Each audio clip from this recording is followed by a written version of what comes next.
Yeah, there you go. There you go. And now you're recording it. Okay. Yeah, we see you recording. Okay, now we better not, no curse words or anything like that. So we'll keep I don't know what your video editing capabilities are, but if they're strong, you're okay. Okay.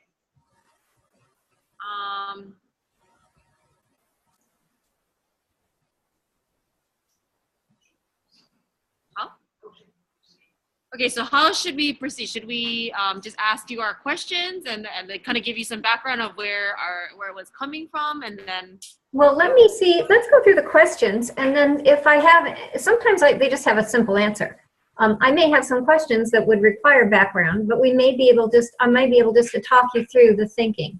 And I'm also going to send you a draft of chapter 3 from the book that Rick Stiggins and I just finished. It's just published. It is the college pre-service version of your blue book and the Castle book. And the Castle book has a copyright date. It's published in 2012. And so it actually was finished in 2011. So over the course of teaching, as we continue to teach with the book and we notice misconceptions or things that people don't get, we refine our explanations. So what I'd like to do is send you the excerpt on target types, the explanation of target types, just because we might have been clearer, so that might be helpful, because the things that your questions really are questions that I think need to be addressed by the text, and if they weren't, we need to be clear. But I'd like to just go through and answer each one, and if you're okay with that. Oh yeah, absolutely. Great. Okay. How would you define a product target? How would you articulate the difference between a skill and a product target? Let me say that a product target is a tangible thing. It means that the content standard itself, as written, your is it hiccups? Is that what your standards are? You have Common Core. Common Core, yeah. Right. Some of us are still using hiccups. Science, I think, is moving to next generation. Yes. Whatever that standard calls for, and whatever you have, if you have deconstructed it into lesson level learning targets, in other words, you've got a standard and you say, okay, in order for kids to reach that ultimate standard, I'm going to be teaching, I need to teach this and this and this. If the ultimate standard calls for the creation of a product, requires it, like creates a graph, that's a product target, because it is an artifact that kids have to create. In English language arts, writing is a product target. So, because you are asked to create a paper. I mean, you're asked to create a persuasive essay or a report or whatever. The content standard itself calls for that. Now, we often think content standards require a product when in fact the students could actually tell you the answer instead of writing it or creating the thing. If they can talk about it, instead of having to create the thing, it's not a product target. Does that make sense? Okay. Well, what kind of target would it be? Go ahead. So if they were to verbalize it, what kind of target would that be? Well, let's just say, or write it in a different way. Let us just say, determine the credibility of sources. For a research, oftentimes we have a research paper and the students are asked to determine relevance and credibility of the source that they use. Well, the act of determining the credibility of a source is a reasoning target. You have to have a rubric in your head for what constitutes credibility, and then you have to judge a source according to that rubric. You could do that out loud. It would be incredibly time consuming, but that is not a product target, even though you would generally look at the research report itself in order to evaluate whether students were able to only use credible sources. That's not a product target, because you don't have to create anything in order to demonstrate mastery of your ability to determine whether a source is credible or not. Okay. So a product target is something that means that the content standard itself says, make this. A lot of times we have them make this in order to demonstrate a reasoning target, like a research paper is often assigned in order to demonstrate research proficiencies. So, or competencies like credibility of sources, relevance of evidence, etc. I think that we were okay with differentiating between product and reasoning. It was more the product and the skill. Okay, That and was that comes into the problem with skill targets, in that I was just about ready to say reasoning skills right there, or research skills. The word skill, we in the general we, not the Assessment Training Institute we, but the general we in education, we use the word skill to basically refer to anything that goes beyond knowledge. The knowledge and skills needed to, whatever. And then we often, if you take the DOK levels, or you take Bloom's, I know you had taxonomic levels for a while, all of that stuff is intended to be done to everything that goes beyond knowledge. Well, in chapter 3 of the Castle book, we take 4 categories. We use these 4 categories as bins. They're like big, think about them as apple baskets, or you probably don't have apple baskets, but pineapple baskets. I don't know what you gather fruit in, like a big basket, if you will. Okay. So they are big baskets, and all of your content standards can be sorted into one of those baskets. It isn't a matter of looking at your content standards and then trying to create those types of standards. It is a sorting device, not a creating device. So the knowledge targets are about not just the low level. We often think of knowledge as low level, but the knowledge targets really are also about conceptual understanding. Understands the concept of diversity, understands the workings of a food web. Those kinds of things are in there. So that is more complex than just know something outright. I mean, it is. I know a lot about assessment. It's knowledge. It's not all low level. So there's complex knowledge as well. Reasoning is when you have to do something with the knowledge that is a mental process, like compare, contrast, hypothesize, determine main idea, determine author's purpose.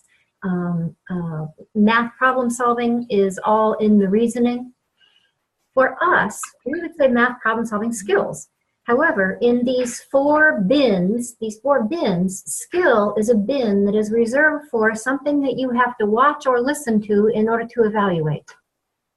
Oh, so interesting. you can't hold it in your hand. You cannot hold a skill in your hand, and you cannot evaluate it without either the person present or a video or a recording.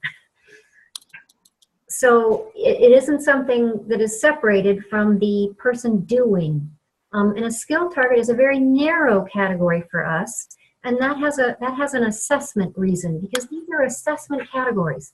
So we're not saying, oh, you have to reconfigure your curriculum to fit these 4 bins. It's a matter of understanding the 4 bins enough to know of the things that you're teaching. If you were sorting them into bins, which bin would it go into?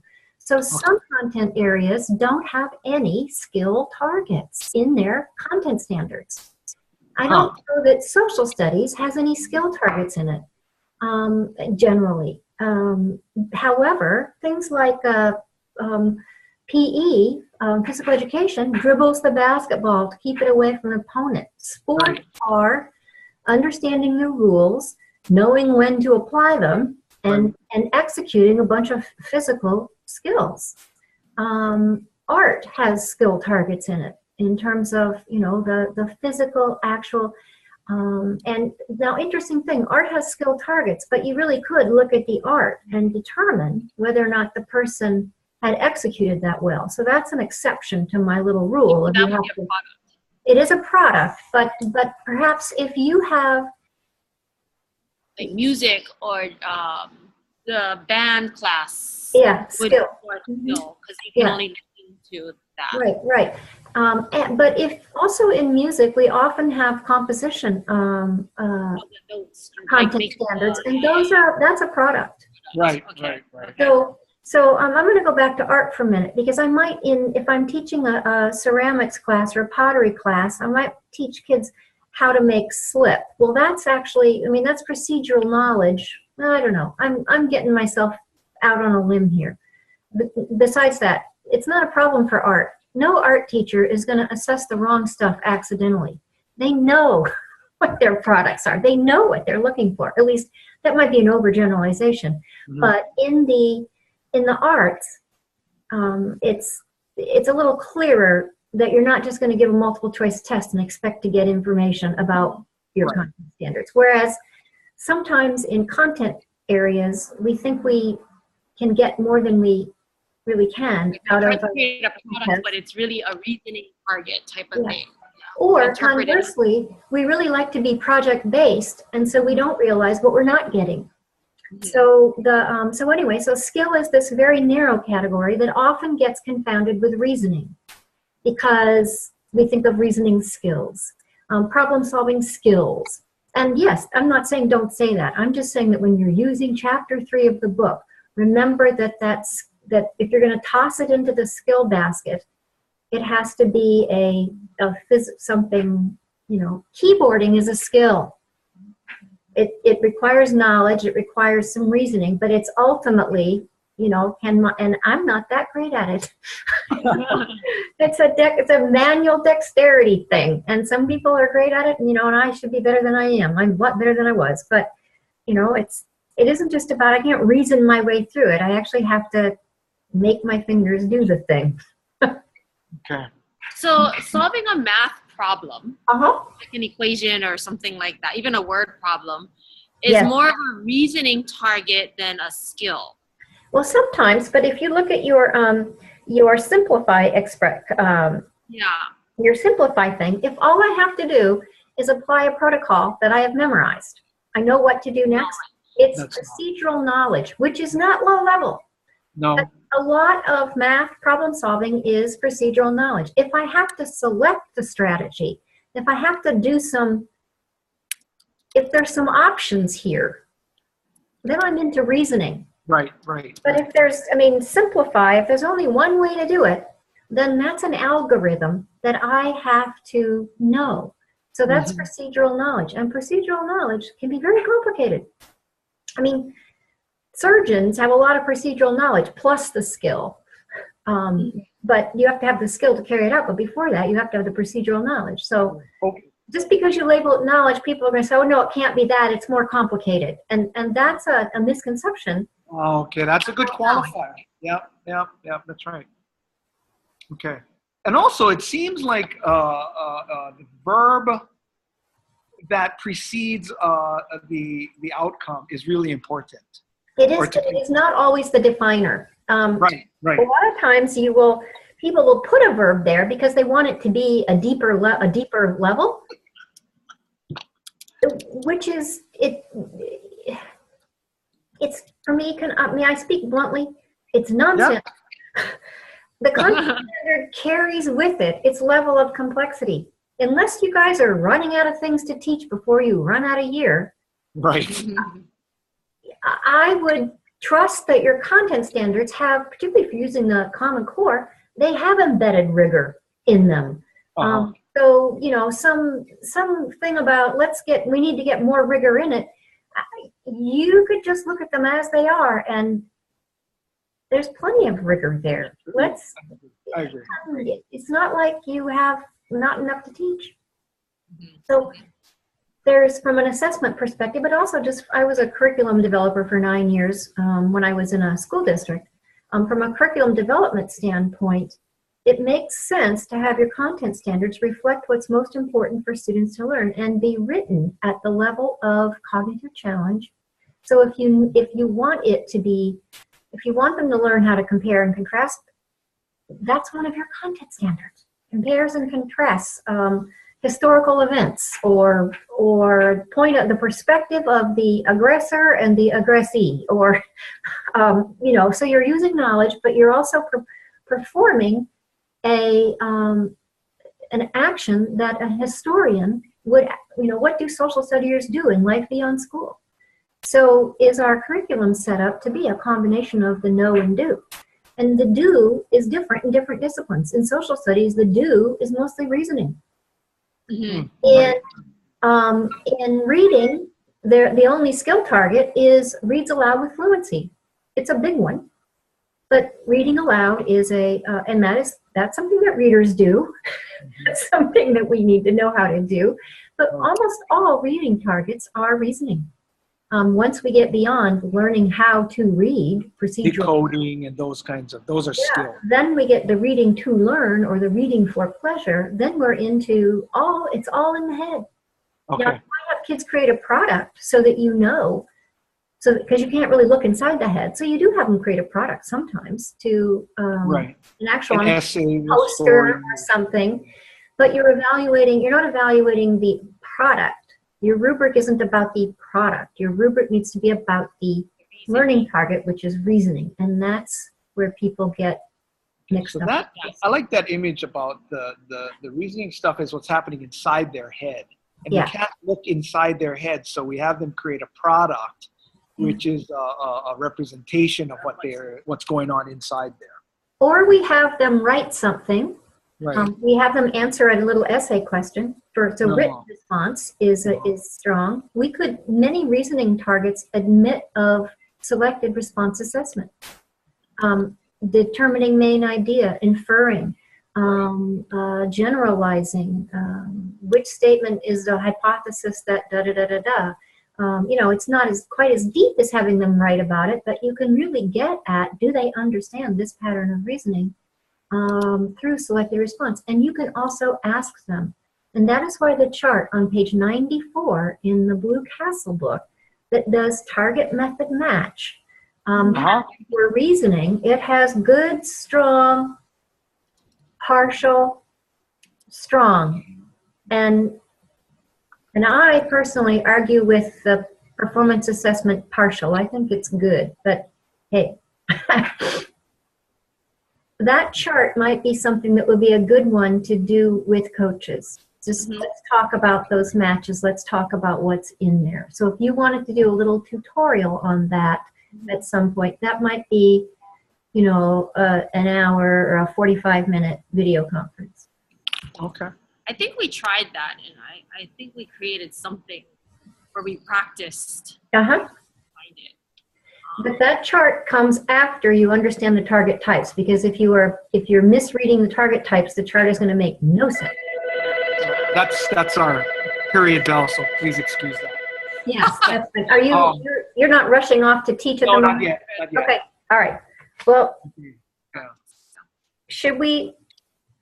let me just go through these bullets on keys and and make sure we got them. Shall I do that? Okay. All right. Execution of dance is a skill, yes. But when there is a theme portraying a story, then that would be a product. No, that's reasoning and skill. Unless you are choreographing the dance, unless you're creating an artifact. But even then, that artifact, if your content standard calls for creating a choreographed dance, then the actual writing is part of what you're teaching, and that's what you would evaluate. If it isn't, if kids are demonstrating it, then it's reasoning and skill, because the creation of the theme is a reasoning, and then figuring out how to express it with movement is reasoning plus the movement skill. I mean, I could know how to do it and be really bad at it. Band is a good example, I think, or playing a musical instrument. Yes. Jazz is true synthesis. Yes, that's right. Different with every take. Demonstrating their skill. Musicians learn music and notes. Actually, knowing what the notes are is knowledge. That's knowledge, right? Yes, it is. And then knowing which note is, if you're playing a trumpet, how do you play a C? Right. Procedural knowledge. Doing it well is a skill. Okay, so knowing the press. You also have to knowing how to play reading the note. Sorry, reading the note. Is it reading the note? Reading the note and knowing how to play it is a procedural knowledge. Yeah, but then actually, I could know how to finger it. How to make a C on a trumpet, and that doesn't mean it would be good. Right. And then when they play it. Yeah, putting it all Actually together play and is part of the skill. The blowing, the whatever. I don't play the trumpet. Right. Let's see. When they take what they've learned and create something new, is that a product? Only if they're scripting. So if they take something new, they're creating a performance, and that is a skill target. If I'm trying to assess on creativity, how unique is their piece? So this is a product target. What are you going to judge their score on? What aspects are you going to evaluate? Standard is supposed to tell us a product or whatever target. Assessing creativity is really important. Hold on one second. That's the tardy bell. Okay. You have to define it first. So you can define it and create a rubric for it. But the thing about creativity is that your definition can actually mess with it, because if you confine it too narrowly, there's so many things that are creative that fall outside the bounds of your definition that you have, by trying to capture it, you've killed it. So Oh yes, interesting. It's right. I'm not saying you can't do it. I'm just saying that I would tread carefully. If creativity is in your content standard, then you need to go back to the person who wrote the content standard and say, what is, what's the intent here? Not in a pushback way, but in an inquiring way. Right, and a clarification. The intent is, it might be, creativity can be originality, it can be flexible, it can be flexibility, fluency, originality, or there's a fourth one. I used to actually teach in a gifted program, and we did teach creativity, and we taught true creativity, but we defined it as these four things: flexibility, fluency, originality, and something else which I don't remember. It's probably the thing I wasn't good at, which is why I don't remember it. But anyway, it can be defined, but it may not be worth the effort if you are looking for something that is, if it's in writing, you might just ask for voice, or something that really means that it came from the heart, or it came from this person. It sounds like you. I don't know if originality was in art or whatever, but it is, creativity. But I guess the short answer is you have to define it first, then you have to be careful that your rubric doesn't box it up so that it's no longer. Yeah, that makes total sense. Okay. Product in LIO is culminating final task project thing versus product. In Pearson is when a standard says create a tangible artifact. Okay, can that one tell me what you want on that? So LIO, a while ago, Traci and I were involved in creating a standards-based curriculum design process for our school. Okay. So again, it was to make sure that we were consistent, and when we had dialogue about what we were teaching in the classroom, we could use the same vocabulary, right? And so we use LIO here, and we still do. So we do have some proof of concept as far as our school-wide implementation process, right? Well, then, of course, as we go through LIO, we find out that everybody's all over the place on assessment, because it is one of the steps in LIO, right? So in LIO, in the process or in the construct, it uses a term called culminating task, right? So what is it that the students will do to demonstrate mastery or proficiency of the standard, right? And so people were used to that vocabulary word. And then when we came into Pearson, there was kind of a collision of interpretation between the Learning in Overdrive definition of culminating task and product in Pearson. Because for a culminating task in Learning in Overdrive, we would tell them that it's the product, performance or service that the student is to produce or create, right?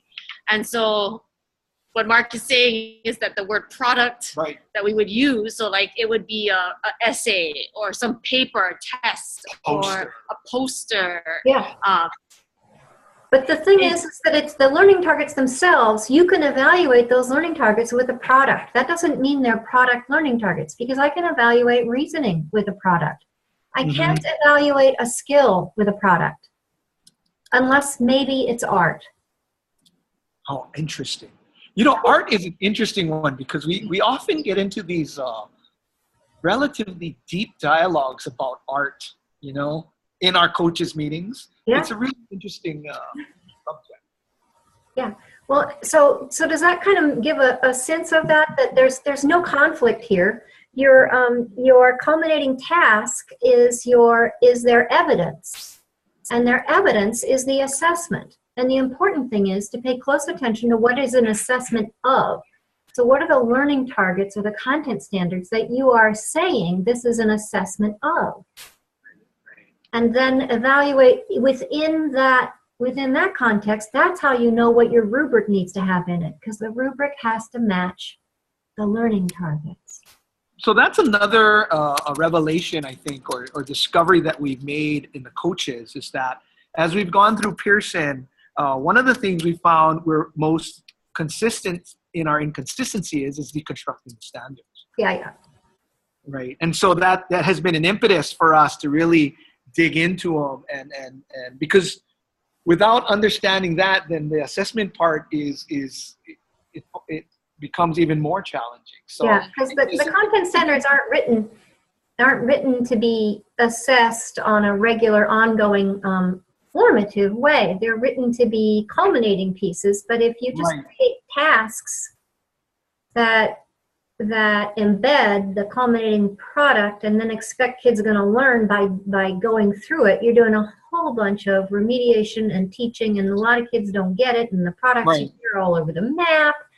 I mean, I've taught that way. I know what that looks like. It's horrible. I mean, but it was the best I knew how to do when I was teaching, for a while anyway. So again, it's just it was a very revealing thing for us. Right. And the Castle book brought it out, which is great. I mean, it was a nexus for us to realize that we need to get better at deconstructing standards. Yeah. Okay, good. Okay, so you've got another one on here that says dot plot example. Produce a dot plot or do it accurately. I think we're talking about it's math product. Yeah. And the idea that when we're talking about a product, we're trying to better understand what a product target was. So when producing, I think you said earlier that when they have to produce a graph, it would be a product target. Yeah, dot plot it's a simple product target. You have to know how to do it, but you ultimately have to do it. And accuracy is a part of it. Well, actually, accuracy is the whole thing. So if they didn't have to make one, but they just had to draw the dots in it correctly, is that still a product? You know, that's procedural. That's procedural knowledge. Okay. Because they're not taking a set of data and creating and deciding how to best represent it. Is it should I use a bar graph, a dot plot, that would be reasoning. I mean, just that procedural knowledge bit is clarifying for a lot of our questions, I think. And Good. It was because we weren't clear on that distinction. Yeah, so there's one right way to do it. Yeah. Okay, cool. What's the next one? Okay. I'm on the second page of your question. Students will need to apply their knowledge of basic facts, identify like terms, reason their way through combining appropriately, as well as they need to perform the skill to show their mastery and understanding. But this type of situation meets the requirement of a performance assessment, when in some ways authenticity can be questioned. Would this type of problem as is be considered a written assessment and therefore not considered the best assessment method for the target? That's true. Okay, what's the target? A math problem, right? A math problem? Simplify the expressions for problems 1 and 2. Oh. I think that's an adjunct to the. I think so. That was kind of our further dialogue when that came up. Yeah. Show your work is a way to check for their understanding of the procedure. Procedural knowledge, right. Yeah, there it is again. Again, it's strong. It's not, I mean, the thing that I don't like about all the taxonomy work that people have done is that they've been made to feel that we can't call it knowledge if it's rigorous or it requires, if it's difficult, it can't be knowledge. It has to be something else. Negative connotation to it. Yeah. Okay. That does that make sense? Yeah. Yeah. So, going back up to those equations, knowing how to solve it would be procedural knowledge. Selecting a strategy would be reasoning. Yes, if they have, there's more than one way to solve it and they have to decide what approach to take, that's reasoning. Is there any way to make that a skill, that would be a skill target, like using those equations somehow? Nope, that would be reasoning. Okay, so the highest it would be reasoning. In math, they're not singing, they're not dribbling, they're not giving a presentation, they're not physically manipulating stuff. Well, they are, but the learning target isn't, can you fold correctly to make a tetrahedron or whatever. Okay. That makes sense. Okay. Again, we have a narrow definition of skill. Yes. Just think about them as the ATI. You can call them Pearson if you want, but the ATI bins of targets are for categorizing, so you know how to assess. That's right.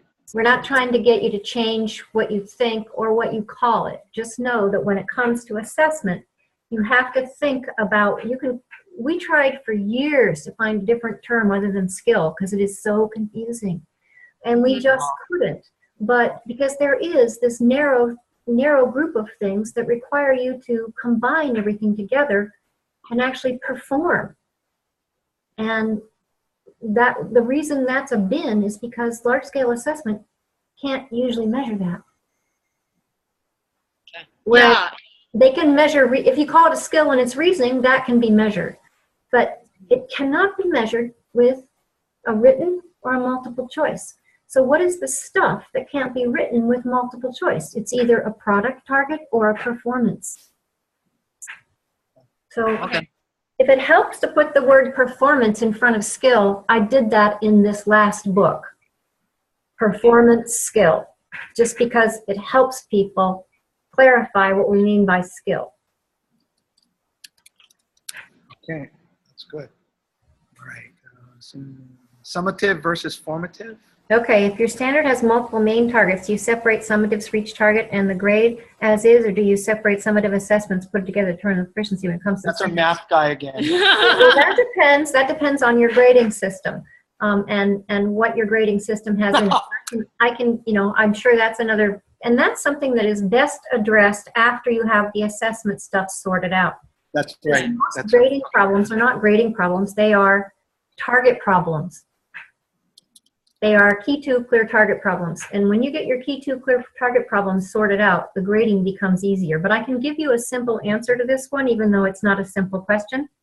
Okay. Standard has multiple main targets, then I would want us to be assessing those formatively along the way, giving kids opportunity to improve before the summative event. Right. Get it wrong, try again, get it wrong, try again. If you are going to be reporting out a level of mastery on a whole conglomeration, in my grade book, I still want to see how they did on each one of those standards. The discrete things, right? Yes, because if I want to help them get better, I want to know what parts they have mastered and what parts they haven't.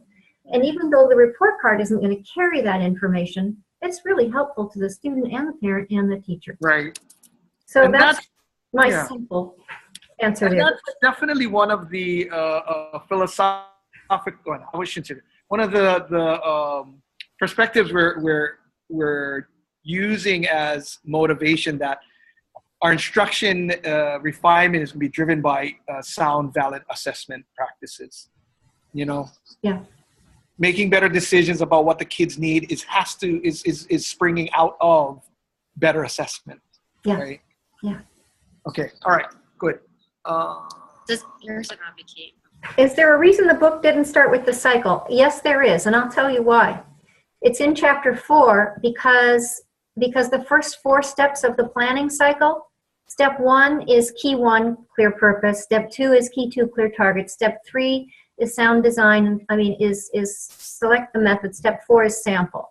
So we wanted people to have enough of an understanding of what each one of those were before they started planning an assessment. Because Because we didn't feel that you really had enough information to plan an assessment till you'd read chapters 1 through 4. So we didn't tell you how to do it till you got to chapter 4. So that, I don't know if that's right or not, but that's why. That was your question. Yeah. Yeah, I mean, it's a good question. We talked about it. What's the difference between performance and written assessment methods? Math, solve a problem, explain how you got the answer. It's a skill target. Actually, no. It is a reasoning target. Oh, yeah. Choose a strategy, right? Yeah, unless of course there's only one way to do it. Unless it's procedural knowledge. I mean, if there's one algorithm you're supposed to use and you're just explaining that algorithm, then it's procedural knowledge. If there's more than one way to solve that problem and you are making a selection from among those and then explaining your reasoning, that's a reasoning. That's reasoning. The steps you took and why. See, in procedural knowledge, you don't need to explain why. That's how you do it. Okay. That's right. Okay. That's right. Yeah, but why did you do it is a reasoning. That's a big one. I think that's a very clarifying thing for us. And it's a very simple, and that's why having access to the guru is always good. I don't know that I'm so much as a guru as somebody who's taught this for going on 30 years now. So I have had to think through these things over and over and over again. So more like I just slogged my way to it. How's that? Okay. Written response used to evaluate kids' understanding of the content. Yes, indeed. You can use written response to evaluate conceptual understanding, which is a knowledge, or if you're defining understands as is able to compare and contrast or evaluate, then you are then understands becomes a reasoning target. So understands in and of itself needs to be clarified. As we talk about conceptual understanding, or are we talking about doing something with the knowledge to demonstrate understanding? They don't have a preference. It's up to the teacher, but you just have to be intentional about it. Right. You know, one of the things that people have been doing in the workshops that I've been teaching recently is they have been using the word intentional, and they even have hashtag intentional. So that might be an interesting subtitle for your thing, hashtag intentional. Performance used for assessing quality and processes. Create something new. Application. Get to result and explaining how you got to the result. Doing. Manipulating what you learned. Variety of ways to create something unique. So I think we were trying to differentiate the difference between written response and performance assessment. So that's what we were trying to do with these two statements. Are they pretty accurate, or yeah, it's not a question. Yeah, it was more, that's just what we were thinking. Is that okay? So performance assessment is you are definitely creating something new. You are applying, but get to result and explain how you got the result. Reasoning would be written. That can be just sort of written response, really. Or, I mean, here's the deal with math, and math is confusing to me, actually. Not math. Math isn't confusing to me, but math, in applying the difference between written response and performance assessment, I think that there's the line between those two for math is kind of a permeable, like a cell membrane, as opposed to the gray wall kind of. That if I give students a complex multi-step math problem solving task, and they go through and they maybe have several pages or several different boxes they're filling out. They do this, they explain this, and then they have to figure out what to do with that, and then they take that and they do something else with it, and then they explain what they did. I'd be happy calling that a performance assessment. I'd also be happy calling it written response. It doesn't matter as long as you know what the learning target is for that one. So, I mean, the trouble with page 94 is it's a generalization. It's a rule of thumb. Okay. There are places where it bends or it bends, but they're not bent because you don't like it.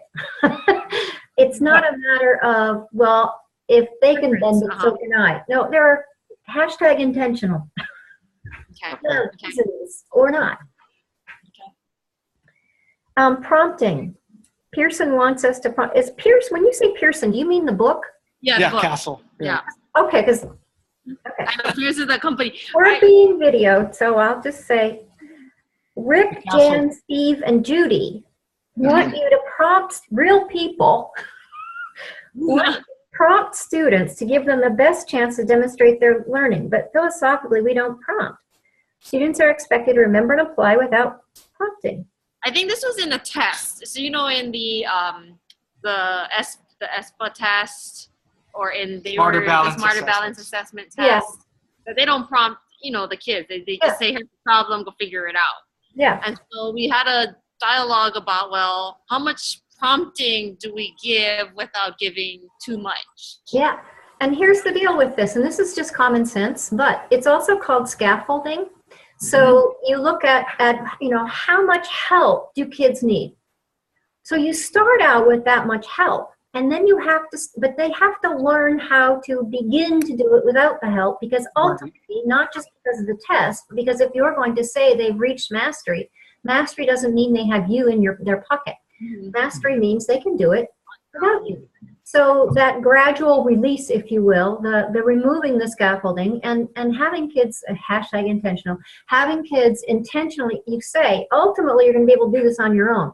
We're going to build some scaffolding, if you will, so that you can build up to doing it on your own. And so in Castle, we don't say do or don't scaffold. We just assume, we might say something about it, but we just assume it's a part of good teaching. So there's some assumption here about knowledge of good teaching. Okay, good. I think the rest is fine. Yeah, I think that's it. Okay. One more question. So this one we missed. Does ATI, or do you folks advocate a certain ratio as a guideline for how many formative assessments to have for every summative? You know, I have been dealing with that question a lot. I've been doing a lot of keynotes and webinars and really conferences and presentations, and that has come up more and more, which is nice because it means that people are now they're starting to actually do formative assessment and not just know that it's a good idea, but they're actually doing it. And I say to my audience, how many of you have ever been coaches of a sport? Okay. And a lot of people have. And I say, you know, how many practices, what's the ratio of practice to game? How many practices are enough before the game? And the answer is as many as you can get in. Or as many as they need.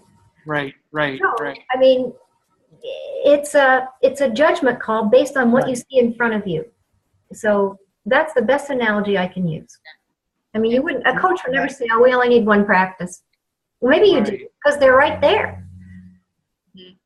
Right. Okay, that's good. That's a good way to clarify it. Okay. That was it. So now I'll go back to right. So what I think Traci and I will do is we'll kind of reflect on this session and see how we want to then share it with the coaches. Yeah. We are headed off to Portland next week to go to the grading. Yes. Which we're looking forward to. Stuff. And we already saw some of the sessions that we feel will be helpful. You know, that's one of the things, I think another nexus for us on this journey is that our grading is all over the place. I mean, when the kids get the grades and they don't know why, and then parents ask, why is my kid getting this grade? And people are having a hard time, and it's so inconsistent. You know, it's again, solidifying our assessment practice so that when we convert it into grades, it all makes sense, right? So again, it's a good fit. It's a good time. It's a good fit where our school is. So we're very encouraged by all of it. I would not push the grading too quickly because there are a lot of things that people that they can't do differently, even though you want them to, until they have a deeper understanding of assessment. Standards-based grading requires standards-based tracking. Standards-based tracking requires that you know what content standards are in each one every problem that you give. That's right. Based assessment is best done with standards-based teaching, although often we see people using assessments that are standards-based that don't actually completely match what they taught, but they know they're supposed to be, so they use that. And then they're holding kids accountable for things they haven't had opportunity to learn, which is a recipe for creating dropouts. I'm not good at this. I'm never going to be good at it. I don't get it. Well, you know, it was on the test, but we didn't actually teach it. So if you aren't doing standards-based teaching, you should never, ever, ever use a standards-based assessment unless you're holding yourself accountable for what you did and didn't teach. And why would you need an assessment to know that? You already know whether or not you taught it. So that's a waste of accountability. You're hurting kids, and you're not really changing teachers. So standards-based teaching requires standards-based planning. Standards-based planning requires content standards deconstructed to the lesson level. Deconstructing requires a clear understanding of the content standards, including what types they are. So the question is, where are you on that continuum? And if you jump ahead, you'll have chaos. Right. It's a developmental continuum. Yeah. So you're in the right place. Totally. Yep. You're on the path to standards-based grading by hanging out there in clear targets. Right. And again, I tell you, the nexus for us, realizing that our deconstructing dialogues need to be much revisited and refined. It came out of this assessment. I mean, it came out. This was the spring that it came out of. So. Well, it's a pain in the neck. People don't like to do it. They'll do it if you have enough goodwill, but you really spend that goodwill pretty quickly getting them to do it. It's hard. Yes, it is. But once you have done it, and then you quickly, this is the kind of thing we could talk about later. How do we help people see the value of deconstructing? How do we help people almost immediately do something with it? So the benefit outweighs the initial hump of or the resistance to the work or the paradigm shift. Because I don't need it. I can do fine without it. I have been doing fine without it, and I will do it because you want me to, but I'm still going to do what I do. That's one of our mantras, Traci and I, as we go through any kind of school improvement processes, we are motivated by commitment rather than compliance. Yes. You know, right? We're rife with compliance in our system. We want to focus on commitment rather than that. So. In my experience in working in Hawaii, people want to do the right thing, and they are willing to do the right thing. I mean, there is a great deal of heart and goodwill. Sure, absolutely. In your culture. Absolutely. That I don't run into in other places. So, So I always like working there, not just for the weather. Which I think is a great segue to the next, the last question we have probably for today is about what do you see happening from here in terms of access to continuing this relationship and our getting coaching from you so that we can help our coaches so that they can help the rest of the faculty. Well, I would be happy to do this kind of a thing. Okay. As needed. I am, and maybe we could turn the recording off. Oh, yeah. All right, stop recording.